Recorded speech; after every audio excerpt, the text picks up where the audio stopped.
going on, everybody? Just wanted to hop on really quick and give you my take on the big announcement that broke today. According to Tim Reynolds of the Associated Press, he tweeted that Manny has made his final decisions with the defensive staff. Um, First off, the biggest announcement is that he will be calling plays on defense moving forward, while Blake Baker will be retained on the staff as the defensive coordinator. This right away reminds me of when Mark Richt was here, when he was the main play caller on offense, even though Coach Thomas Brown was the OC slash running backs coach, and his son John Richt was the quarterbacks coach. You know, he had those guys on paper, but really Mark Richt was running the offense. Hopefully, hopefully it's going to be a similar thing here where Manny is the one calling the defense. I'm a little, I'll be honest, I'm a little conflicted on that part, but I'll get to that in a second. Let me start on the good stuff, the obvious good news. First of all, Jess Simpson, who was a former defensive line coach with the University of Miami back in 2018, will be returning to fill that same role. I think this is a great hire. I think he's a fantastic developer of talent. The one year that he was here, Gerald Willis had an absolute just monster season when the year before we didn't even know if he was going to come back to the program. He just absolutely dominated. Garvin had a solid year. Joe Jackson had an amazing year in 2018. And as a defense, we were number 4 overall in total defense and number 1 in third down defense. So I think this, I'm not saying he had everything to do with that, but he was definitely bringing him in. I think is definitely a positive, and he's coming from the NFL. So any experience, any tutelage he can bring from there is more than welcome. So good hire, Jess Simpson. Obviously, last week we got T. Rob, home run of a hire. So the secondary is going to improve, hopefully. And then DVD, who, you know, it was rumored that he might be going with Coach Banda to Utah State, is now staying. He will be promoted to the cornerbacks coach. I think he's probably going to be coaching, you know, alongside T. Rob, because T. Rob is still the DB's coach overall. So bringing him in, I still don't know how he is as a developer of talent. You know, he's still a young coach himself, but we know it's to our understanding as fans from what we've heard that DeMarcus Van Dyke was instrumental in landing a lot of these big time recruits the last couple of years. Guys like Cam Kinchins, James Williams, you know, Avante Williams, Leonard Taylor. He was a big part in that. So retaining his services was very big. So all good. Simpson, T. Rob, DVD. I think these are improvements overall to the defensive staff, and you know, I don't see anything negative there. Now for some of the things I'm a little iffy about.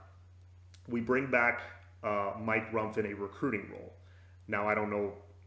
I really don't know much beyond that. That's what I've read.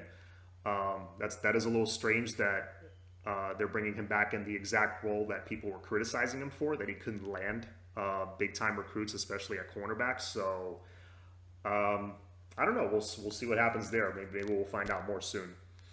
As for the Manny Diaz thing, calling plays. Look, I think him calling plays over Blake Baker, or him calling plays instead of Blake Baker, I think is the right move.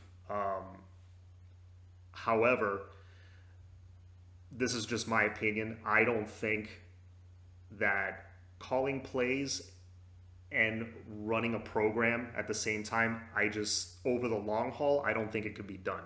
Maybe he can pull it off temporarily. Maybe you'll see a more aggressive defense that causes more turnovers in the short term. But ultimately, I think Manny Diaz is better served in a CEO role, where he's just overseeing the program. He's on the road seeing recruits and, you know, selling the program to people, which really I think is what he's best at. That's his strong suit. And I think being the son of a politician and maybe a politician at heart himself, I think was just trying to appease everybody. I think that's why he retained Mike Rumph. I think that's why, you know, he retained Blake Baker ultimately. I think the fact that they would have had to buy out Baker's contract maybe had something to do with it. I read a little something about that. Don't quote me on that, but I've read, I think that may have had something to do with it, if my information's correct. But ultimately, in the long run, I don't think that him calling plays is a great move. He should be overseeing the program. He should have hired a real defensive coordinator. A guy like a Kevin Steele or a Charlie Strong. I know those guys would have cost a lot of money, but when they hired T-Rob, that showed me they're willing to spend money. So if they had hired, let's say, a Charlie Strong, for example, that would have been a guy that you can put in place that can just run this defense, and Manny doesn't have to be so heavily involved. He can just oversee the program. So, I'm on the fence about that stuff. Obviously, there was some positive hires, and I think overall the staff has improved, but until you fix certain things like the tackling, the penalties have been a huge issue for this program. What else? The player development in general, being prepared for big games has been a problem for many years. Until these things change, nothing's really going to change. But hopefully we're moving towards that. I like to stay positive. And yeah, I think unless Manny does 9-3 or better next year in 2021, I think he's really on the hot seat. And right now where it stands, I think this team, we're praying for 9-3, 10-2, but Alabama week 1, that's already one loss. So I hate to say it, but it's true. We're not beating Alabama. And 9-3 really is what we're hoping for. I don't see any of these changes are going to put us over that hump unless Jake Garcia, TVD, one of these quarterbacks just comes in, because I don't think D'Eriq King's starting the first couple games. I don't think he's going to be back in time from his injury and from rehab and all that.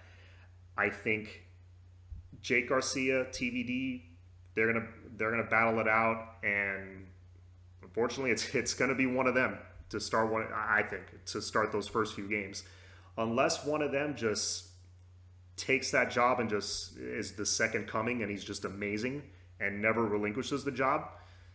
Yeah, then maybe we win 10, 11 games, and that puts us over the hump. But really, I don't see any changes here that get us there. So we'll see. This year is going to be very telling for Manny Diaz. This year, 2021 is make or break. It's 9-3 or better. And in those 3 losses that we'll likely have, how are you going to look? Are you going to look unprepared? Are you going to look lost? Are we going to be down 28-0 in all those games in the first quarter? We'll see. We'll see how it goes. I mean, there's a lot of time left until the season starts. Overall, yes, good hires, but ultimately they didn't make the big splash hire I wanted. They didn't hire a new defensive coordinator that would have just run that side of the ball and take the pressure off Manny. There's still a lot of pressure on Manny. He still has to handle a lot, and I don't think that's a good long-term solution. I'll be honest. You agree? You disagree? Please let me know in the comments. Like the video, share it, subscribe it, tell your friends. I'm on here talking Canes football pretty much on a weekly basis or whenever there's big news like this. I got my group, the Canes Unit. Go follow Caned Up at Miami Flow Football. That's Miami_FLO on YouTube. One Concrete Show with a K. Follow him as well. We did a video as a group yesterday. Check out his channel. We dropped it yesterday. And that's it for me now, guys. As always, all about the U. Go Canes.